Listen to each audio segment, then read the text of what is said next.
mablag'lar tadbirkorlik faoliyatiga rivojlanishni qilamiz. Misol uchun mana savdo yo'nalishi tadbirkorlar, tadbirkorlik yo'nalishida o'sha misol uchun savdo do'konlariga tovarlar qo'ymoqchilar. Sizlarga mashina mumkin. Meni hozir Namangan shahrida viloyat bo'yicha 5 toifaga bo'lingan Namangan shahri birinchi toifaga toifalashtirishni qaror qilib 5 ta turda foiz stavkalari olishi mumkin bo'ladi. Endi garovsiz degan uchun garov ta'min qilinmaydi. Garov ta'min qilinadi faqat sizlar tomonidan emas, o'sha jamg'arma tomonidan pul mablag'lar ajratiladi.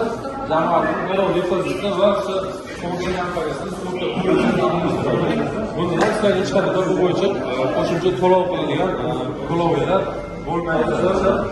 Tadbirkorlik subyektlar oldi olgan kredit mablag'lari bo'yicha imtiyozli to'lovchi sifatida qatnashgan bo'lishi kerak. Kreditlarni tekshirgan o'sha kreditlarni banklar kimlar olishi mumkin bu kredit mablag'larini? Bu kredit mablag'laridan tadbirkorlik ro'yxatidan o'tganligiga kamida 12 oy bo'lgan yuridik kichik o'rta tadbirkorlik subyektlar foydalanishi mumkin bo'ladi. Misol uchun shu savdogarlikmi yoki xizmat ko'rsatuvchi tadbirkormi o'sha savdo yo'nalishlari ko'rsatayotgan xizmat yo'nalishi bo'yicha oxirgi 3 oydan fevral, yanvar tanish bilish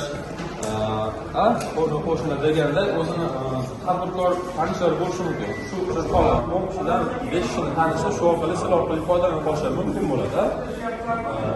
Qanaqadir savollar bo'ladigan bo'lsa bu bo'yicha bersanglar tushunmagan joylarga shuncha berib qo'yamiz.